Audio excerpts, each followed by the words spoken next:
Bismillahirrahmanirrahim. Assalamualaikum warahmatullahi wabarakatuh.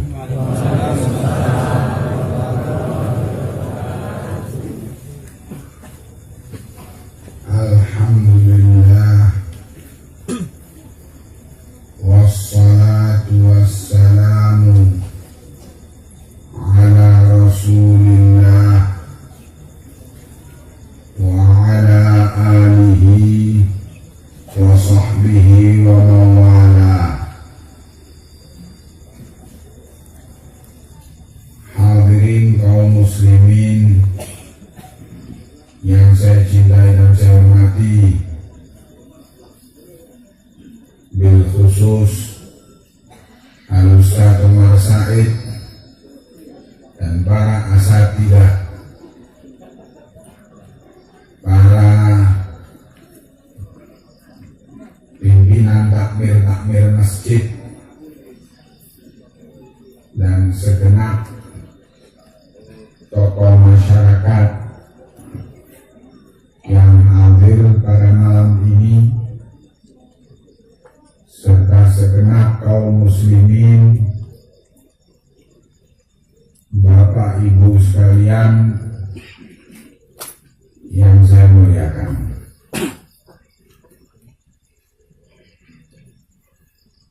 Kehidupan kita di dunia ini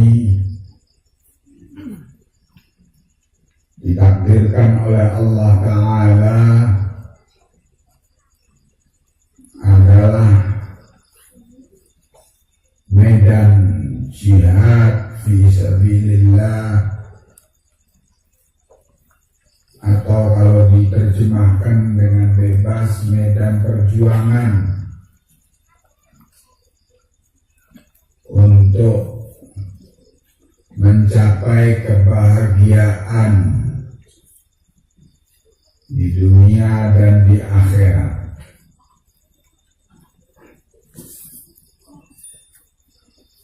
Dalam perjuangan ini di dunia ini, kita diajak oleh Allah Ta'ala untuk berjual beli, karena warna perjuangan dunia adalah jual beli.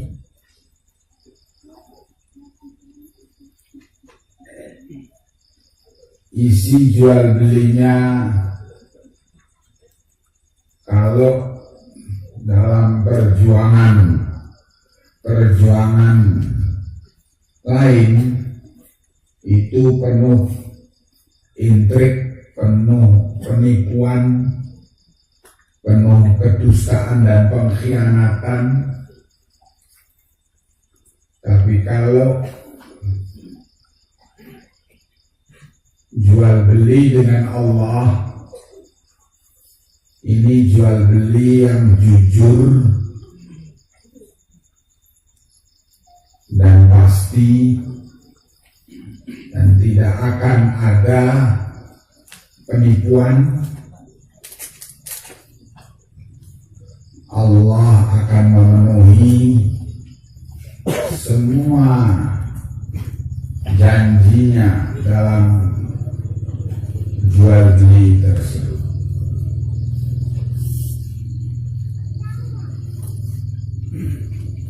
Pengumuman jual beli dari Allah itu ditegaskan oleh Allah dalam surat As-Saff ayat ke-10 sampai ayat ke-13. A'udzu billahi minasyaitonir rajim, min hamzihi wa nafthihi wa nafthihi. Ya ayyuhalladzina amanu hal adullukum ala tijaratin tunjikum min adabin alim Hai orang-orang yang beriman, maukah aku tunjukkan kepada kalian perdagangan, tawaran berdagang dengan Allah yang siapa yang ikut berdagang padanya itu akan menyelamatkannya dari siksa api neraka yang pedih, yaitu modal perdagangannya berupa kita harus punya modal, namanya dagang. Modalnya ialah tu'minuna billahi wa rasulih,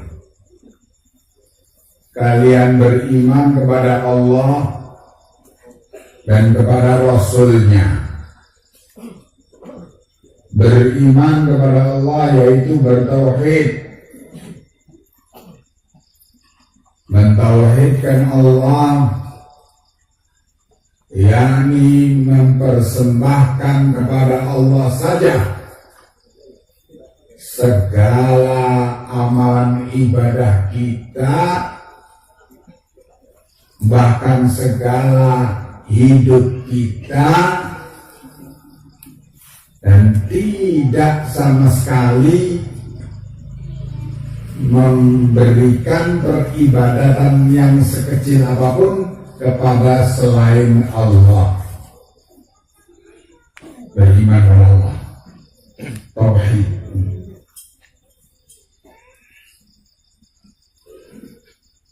Bertauhid dan tidak berbuat syirik.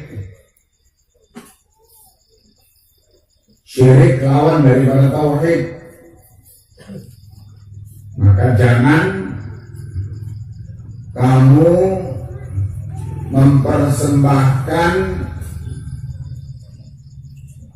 peribadatan atau mempersembahkan sesajian untuk Dewi Sri,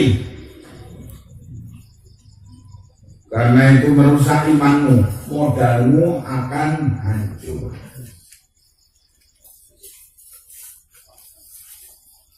Dalam adat istiadat animisme, selamatan untuk Dewi Sri, dewa penjaga padi, dewa perempuan karena Dewi. Nah, jangan kamu mempunyai jimat-jimat bertawakal kepadanya, karena ini akan merusakkan modal kamu. Jangan kamu ikut upacara melarung, upacara setan untuk para setan yang dipimpin oleh dukun-dukun setan, dukun-dukun pimpinan setan, dukun perewangan. Jangan kamu ikut itu, karena itu adalah peribadatan untuk para setan. Ini merusakkan modal kamu, iman yang akan rusak.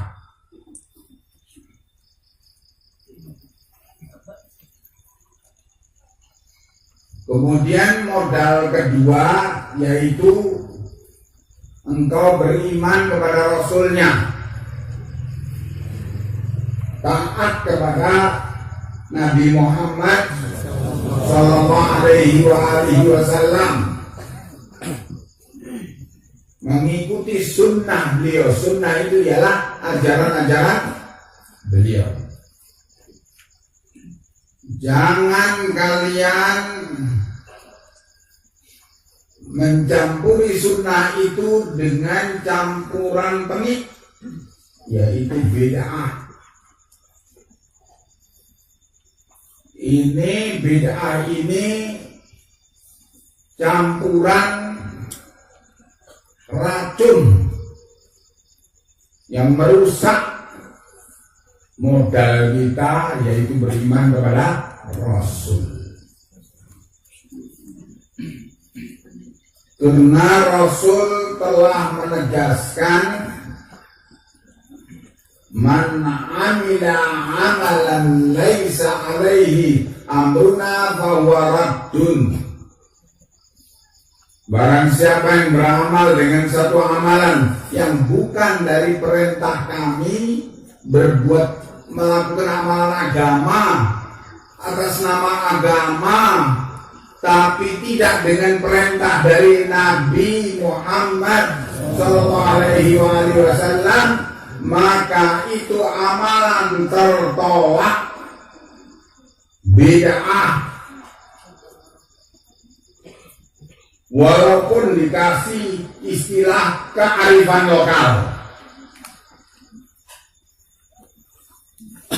bukan arif kalau bid'ah ini. Jahil, kejahilan lokal.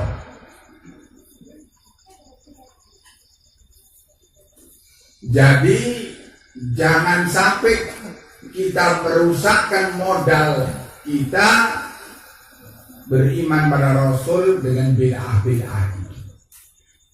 Bid'ah itu ialah segala bentuk penyimpangan dari tuntunan Nabi Muhammad SAW. Ya, beragama tanpa dalil dari Nabi Muhammad SAW. Ini ngerusak modal. Kita mau dagang, modalnya sudah rusak duluan. Ya nggak dapat apa-apa.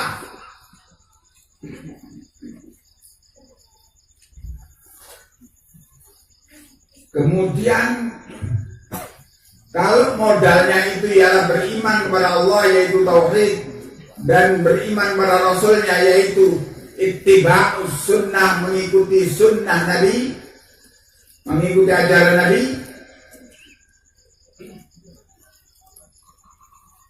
modal ini, barang dagangan ini harus dibawa ke pasar. Jangan disidem di dalam rumah. Ya nggak payung kalau cuman disimpan di rumah. Barang dagangan kok disimpan di rumah, dibawa ke pasar. Pasarnya apa? Pasarnya namanya jihad fisabilillah. Itu pasarnya. Pasar modal untuk supaya kita dapat untung. Wa tujahiduna fi sabilillahi, engkau berjihad di jalan Allah, itu nama pasarnya. Bi amwalikum wa anfusikum, dengan jiwa raga kamu. Bagimu Islam, jiwa raga kami. Nyanyinya. Ya, negeri untuk Islam, bukan kita untuk negeri. Ya, negeri untuk Islam. Karena memang ini adalah pasar modal yang paling menjanjikan keuntungan besar. Dzalikum khairul lakum in kuntum ta'lamun. Ini jaminannya dari Allah. Siapa yang berdagang dengan modal iman kepada Allah, tauhid, dan iman kepada Rasul, ittiba, mengikuti tuntunan Nabi, kemudian dibawa modal itu ke pasar modal, yaitu dibawa ke medan jihad fisabilillah, berjihad dengan harta dan jiwa, Allah pastikan itu lebih baik bagi kalian. In kuntum ta'lamun, kalau kalian tahu. Ya, berjihad fisabilillah dengan harta dan dengan jiwa,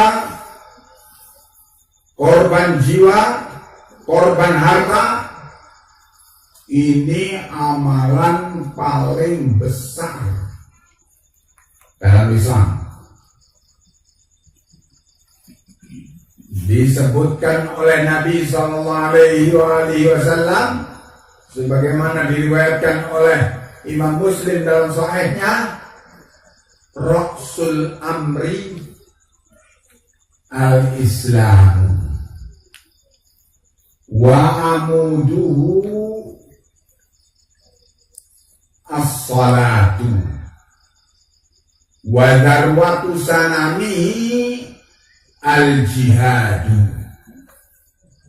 Pokok masalah hidup ini ialah al-Islam. Kalau kita punya al-Islam, itu kita dapat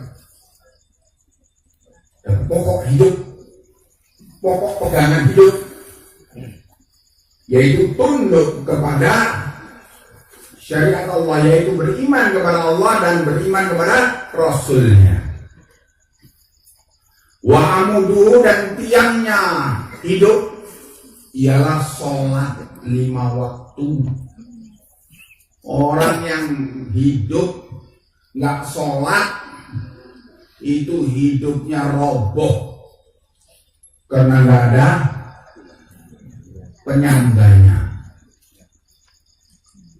Ya, hidupnya sama dengan kerbau, sapi kerbau, kebune podo sing duwe.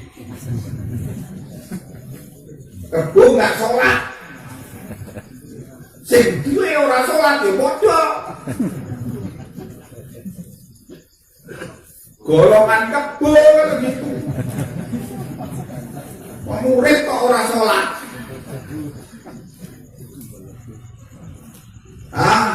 Akhirnya kumpul kebo. Nggak ada penghalang hidupnya, nggak ada yang ditakuti hidupnya. Sebab nggak sholat, nggak kenal Allah. Maka pokok kehidupan itu sholat. Yang membedakan kita dari kerbau yaitu sholat, yang membedakan kita dari sapi yaitu sholat. Ya, jadi harus sholat supaya dadi menungso. Ojo kaya menungso, dadi yo menungso, yaitu sholat. Dan puncak daripada nilai hidup itu ialah, puncak agama itu ialah jihad fisabilillah.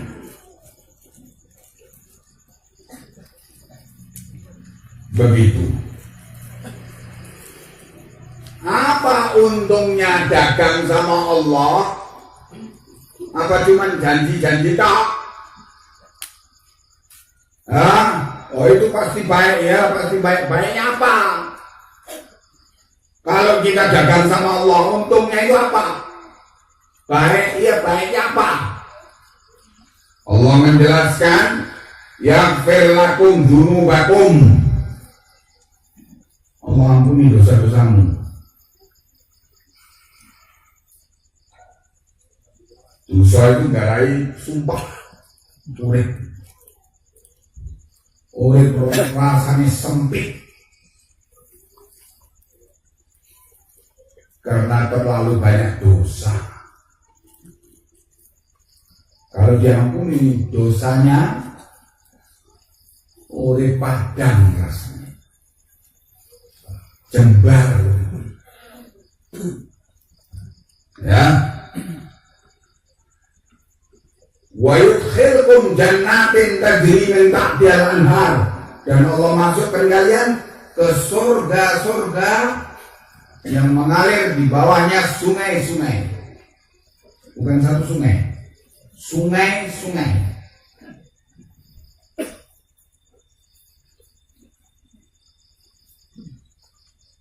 Sungai-sungai di surga itu nggak banjir, nggak bakal banjir. Nggak kayak sungai Bengawan Solo gitu, atau sungai Cuding. Nah, sungai di surga itu 5 atau 4 macam. Di dalam surat Muhammad Allah menjelaskan sungai di surga itu ada sungai madu. Sungai madu, madu yang paling istimewa. Ya. Kemudian sungai Khomer. Sungai Khomer. Ya. Barang siapa yang mati dalam keadaan minum Khomer, dia nggak bakal merasakan Khomer di surga. Khomer, mabuk-mabukan. Khomer itu kata Nabi definisinya apa? Kullu muskirin khomrun. Semua yang memabukkan itu khomer. Apakah dalam bentuk cair atau dalam bentuk asap atau dalam bentuk pil atau dalam bentuk suntikan, itu semua kalau memabukkan namanya khomer. Nah, tetapi di surga nanti sungai Khomer tidak memabukkan, tidak membuat orang hilang akal. Kemudian sungai susu, susunya nggak pernah basi, seger terus. Wah, bukan susu yang dibuang, ini susu beneran ini. Setiap saat bisa diminum. Kemudian sungai air yang jernih, lebih jernih dari air aqua, seger. Nah, ini sungai-sungai di surga. Ya, itu keuntungan yang dijanjikan. Wa masakin thayyibatan, di samping taman-taman di surga itu ada masakin thayyibah, tempat-tempat tinggal yang bagus, istana-istana, batu batanya itu dari mutiara besar, semennya emas, campuran airnya untuk semennya itu minyak wangi misik. Istana yang luar biasa, nggak perlu lagi semprot-semprot minyak wangi, sudah wangi. Nah, itu apa, temboknya sudah wangi.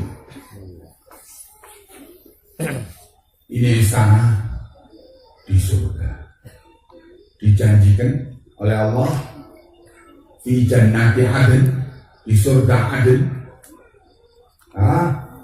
Dzalikal fawzul azim, itu adalah keberuntungan, keberhasilan yang besar.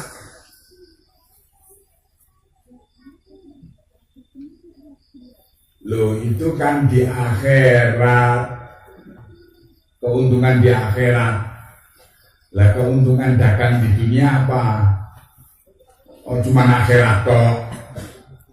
Dan di dunia apa? Nah, di dunia diberi tahu ada di dunia keuntungan di dunia.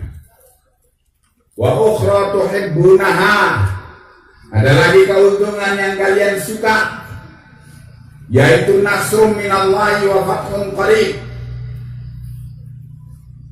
pertolongan dari Allah dan kemenangannya pasti menang.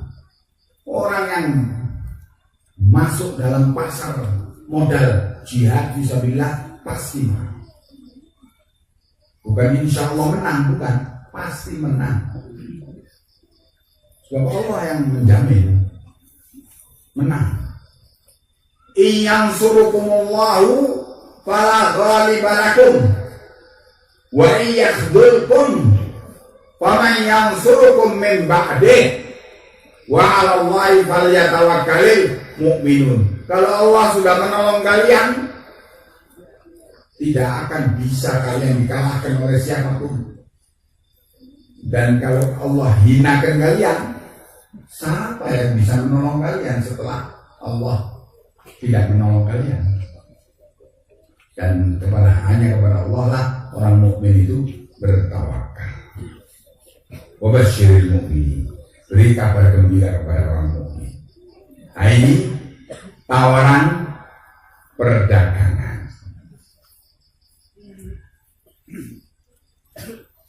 Mendengar kalimat pasarnya ialah, pasar modalnya ialah jihad fisabilillah, waduh, medeni itu, kata banyak orang.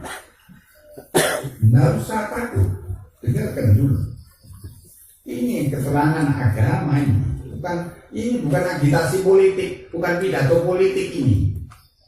Ini keterangan agama.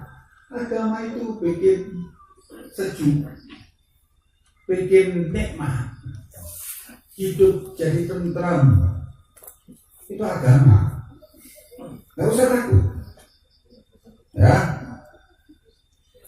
Dengarkan apa yang diberitakan oleh Rasulullah SAW,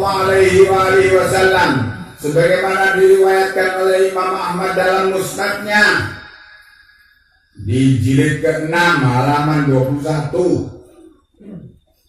dari Fadhalah bin Ubaid qala, bahwa Fadhalah bin Ubaid menyatakan, qala Rasulullah sallallahu alaihi wasallam fi hajjatil wada', bahwa Rasulullah sallallahu alaihi wasallam, Nabi kita Muhammad sallallahu alaihi wasallam bersabda pada waktu haji wada.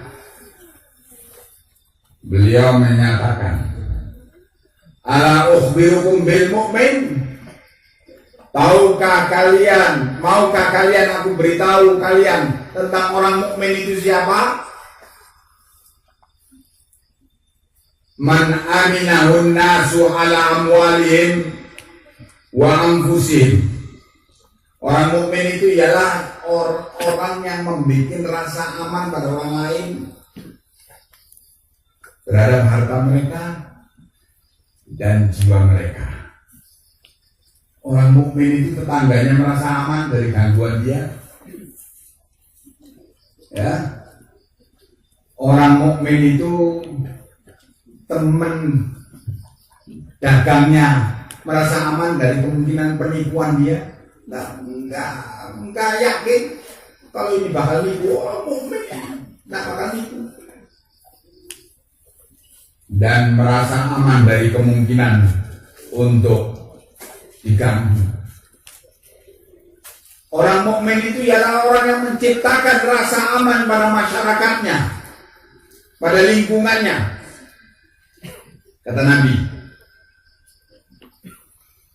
wal muslimu man saliman nasu min lisanihi wa yadihi.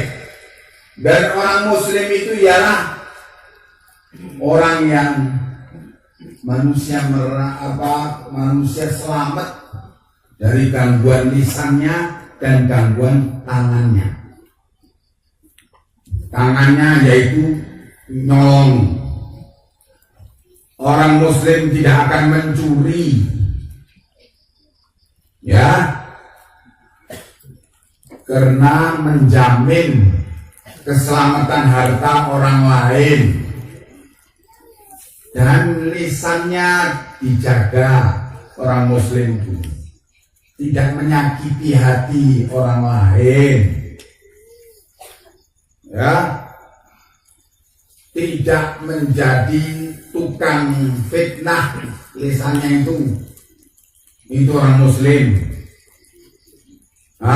Manusia merasa aman dari lisannya orang ini karena lisannya dikendalikan oleh iman, oleh modal tadi, iman pada Allah dan iman kepada Rasul sallallahu alaihi wasallam.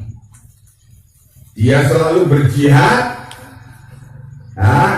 menundukkan anggota badannya, termasuk menundukkan lisannya. Wal mujahidu, kata Nabi, adapun orang yang berjihad fisabilillah itu ialah man jahada nafsahu fi ta'atillah, orang yang berjihad menundukkan hawa nafsunya untuk taat pada Allah, lisannya dibikin taat pada Allah, pikirannya dibikin taat pada Allah, pikirannya bersih, ingin taat pada Allah, serba ingin baik, itu mujahid. Dia terus lawan segala pikiran-pikiran yang jelek, itu mujahid.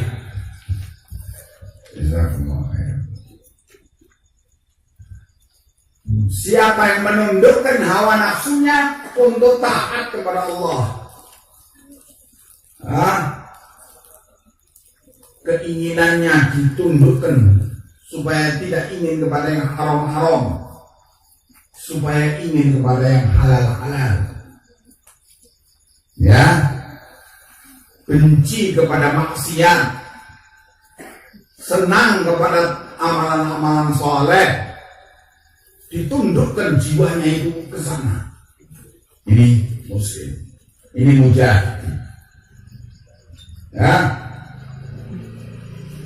Wal muhajiru man hajara al khataya wad dzunub, sedangkan muhajir yaitu orang yang berhijrah, hijrah dari dari kesalahan-kesalahan dan dari dosa-dosa. Dia pelajari kesalahan dirinya, dan dia pelajari dosa-dosa dirinya, dan dia tidak ingin mengulangi perbuatan itu. Itu muhajir. Hadirin kaum muslimin yang saya cintai, bapak-bapak, ibu-ibu sekalian, kaum muslimin, Ibnu Qayyim al-Jauziyah rahimahullah, yaitu Al-Imam Syamsuddin Abu Abdullah Muhammad bin Abi Bakr rahimahullah, beliau meninggal dunia pada tahun 751 Hijriah. Beliau menyatakan tentang jihad ini.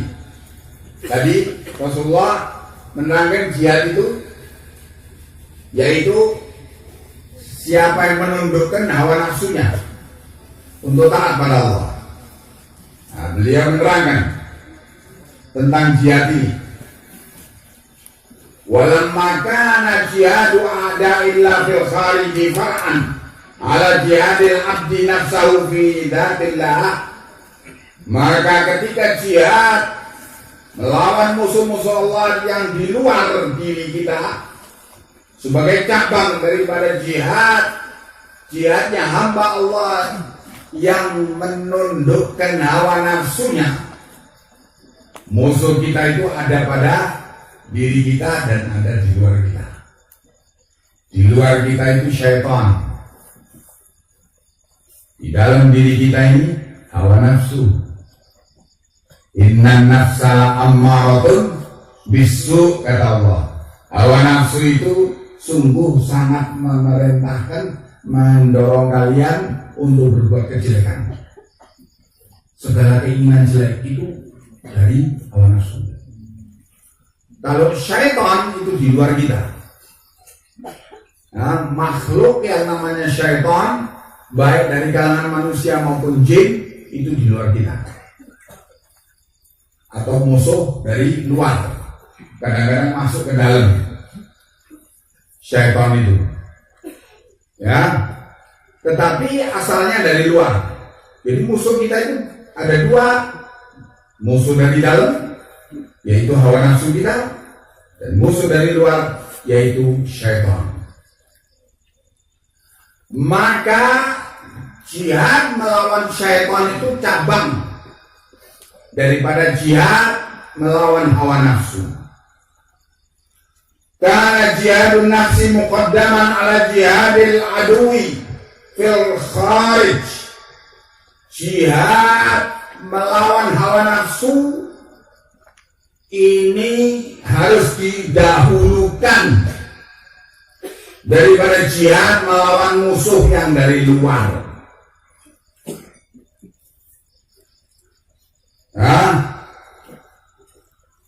Wa aslanah, dan jihad melawan hawa nafsu itu asal pijakan daripada jihad melawan musuh dari luar. Fa innahu lam yujahid nafsahu awalan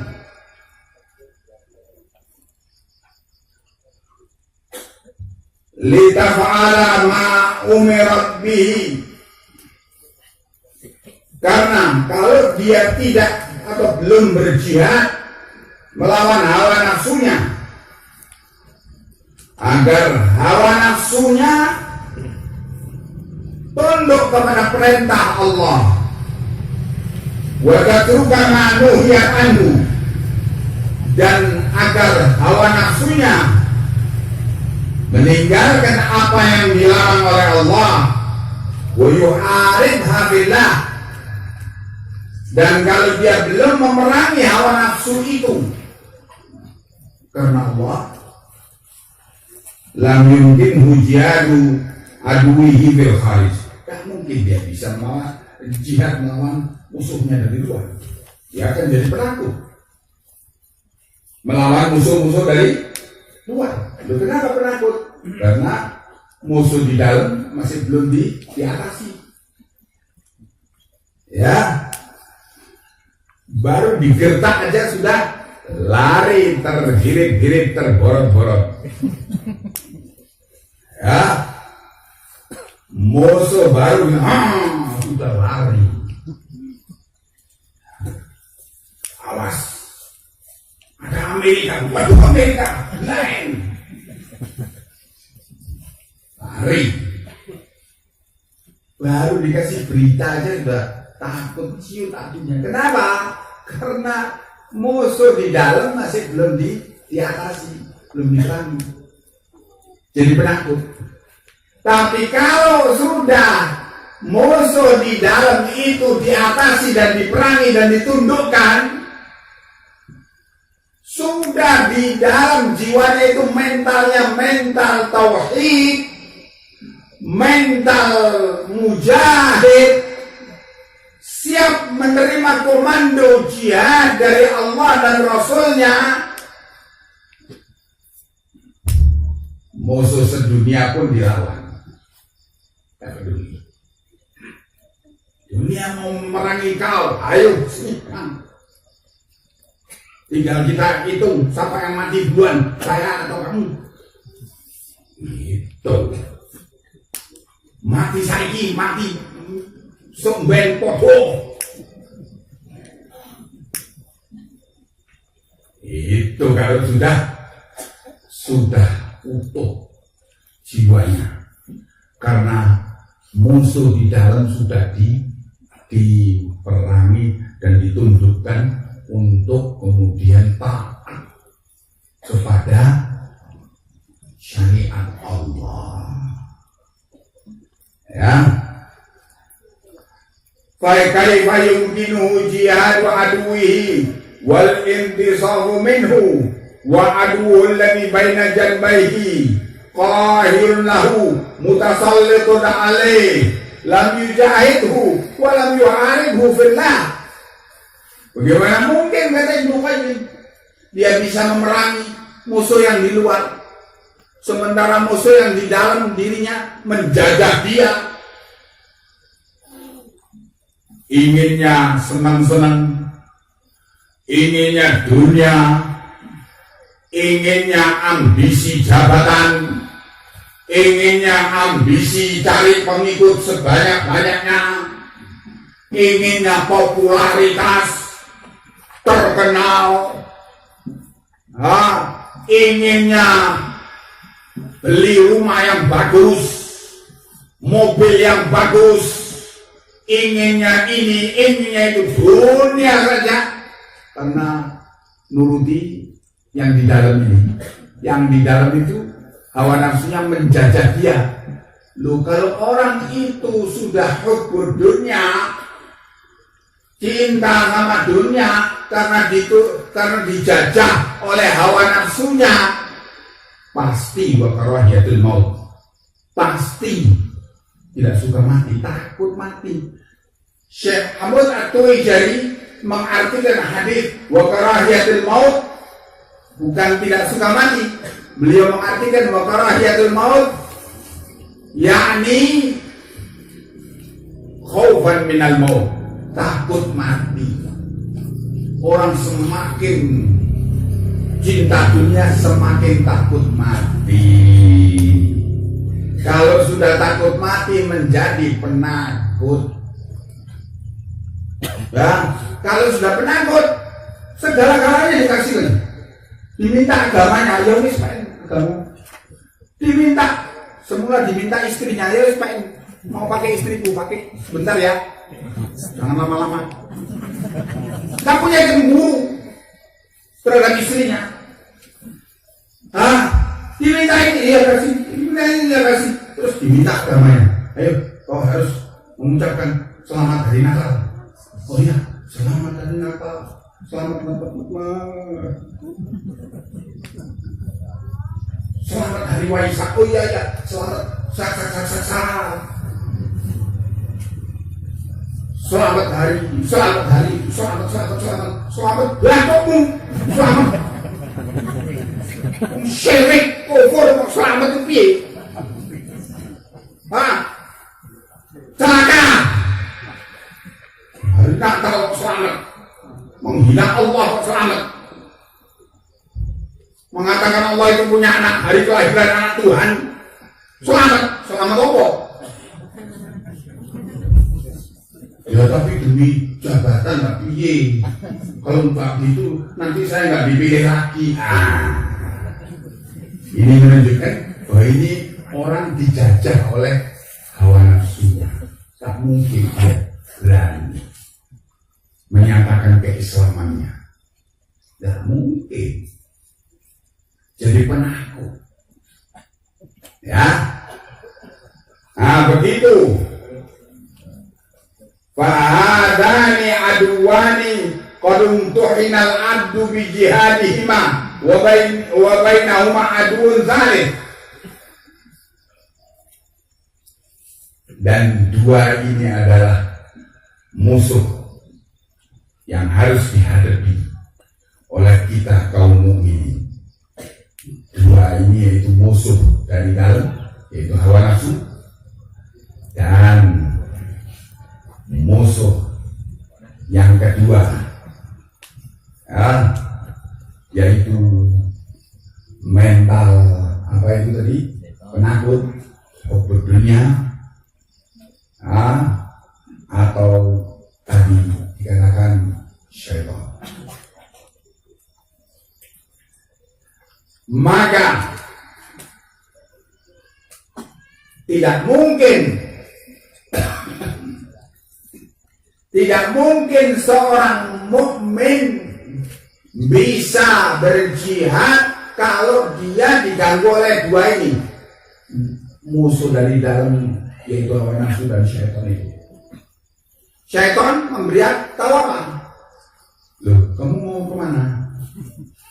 Mau jihad? Loh, ya apa sih mau jihad? Nanti istrimu jadi janda, dinikahi sama si fulan. Oh iya, nanti hartamu diwarisi sama sainganmu, ya apa?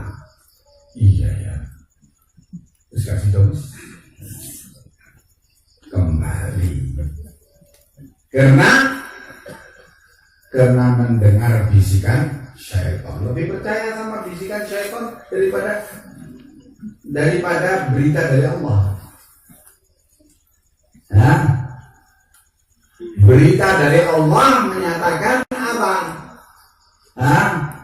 Innallaha yuhibbul ladzina yuqatiluna fi sabilihi shaffan ka'annahum bunyanun marsus. Sesungguhnya Allah cinta kepada orang mukmin yang berjihad fisabilillah, berbaris-baris dengan rapat, sehingga seperti bangunan yang kokoh.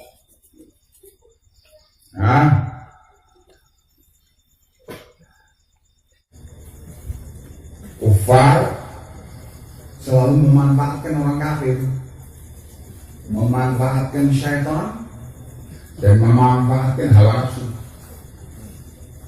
untuk menjegal keimanan dan keislaman, untuk menghancurkan modal kaum muslimin, iman dan iman kepada Allah dan iman kepada Rasul. Orang-orang kafir membuat gerakan-gerakan, kampanye-kampanye kepada kekafiran. Contohnya kampanye kepada kekafiran. Oh, semua agama itu sama baiknya. Ora usah mencela agama lain. Podo-podo beragama, sing penting beragama. Meskipun nyembah dedemit wis beragama. Meskipun nyembah wong muda ora apa-apa, sing penting beragama. Yesus itu kan orang muda. Sembah piye? Nyembah wong muda. Tuhan muda. Meskipun nyembah dewa dewi, Mahadewanya Hindu pernah patah hati, ditinggal lari sama pacarnya. Mahadewa ditinggal lari sama pacarnya, akhirnya patah hati. Wis ora gelem dadi Mahadewa. Akhirnya bagaimana? Jadi ngamen di pasar. Mahadewa ngamen di pasar. Katanya dewa-dewa yang lainnya, anak buahnya pada gelisah. So, Mahadewa ngamen di pasar karena patah hati tadi. Astagfirullah. Ini cerita Mahabharata kayak gitu. Akhirnya para dewa lapan kemudian memutuskan kita carikan perempuan yang cantik, lebih cantik daripada mantan pacarnya Mahadewa. Ketemu, akhirnya disuruh merayu Mahadewa, akhirnya jatuh cinta. Yang kedua Mahadewanya, kemudian hamil, terus kembali lagi ke Nirwana, ke istananya Mahadewa di Nirwana. Istrinya ini hamil, lahirlah cacat anaknya, bentuknya manusia tapi hidungnya gajah, Ganesha. Tapi cerdasnya temen. Jadi akhirnya dewa ilmu pengetahuan. Keyakinan kayak gitu itu piye itu bisa? Tuhannya patah hati disembah.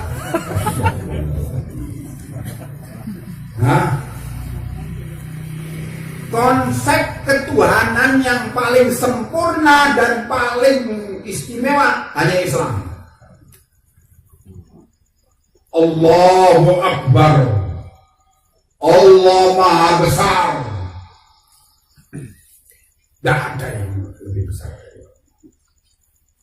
Apapun kebesaran yang ditampilkan oleh kafir-kafir itu, tank-tank, pesawat-pesawat, semua kecil di hadapan Allah. Kalau sudah Allah membela, habis. Ya, Allah Maha Besar. Loh, kenapa muslimin kok dibantai pesawat itu? Pesawat Rusia itu di Suriah? Karena musliminnya jauh dari Allah, tenggelam dalam, modalnya hilang. Modal beriman pada Allah dirusak sama syirik, modal beriman pada Rasul dirusak sama bid'ah. Maka Allah berlepas diri dari mereka, sehingga musuh membantai mereka. Maka hadirin sekalian, kaum muslimin yang saya cintai dan saya hormati, kalau kita berhasil menundukkan hawa nafsu kita dan kemudian taat hawa nafsu itu kepada syariat Allah, kalau kita berhasil hijrah, meninggalkan dosa dan maksiat, kalau kita berhasil menolak segala bisikan syaitan dengan ilmu, yaitu ilmu yang diajarkan oleh Al-Quran dan Sunnah, ya, maka itu adalah menjadi kekuatan hebat. Musuh takut, kafir akan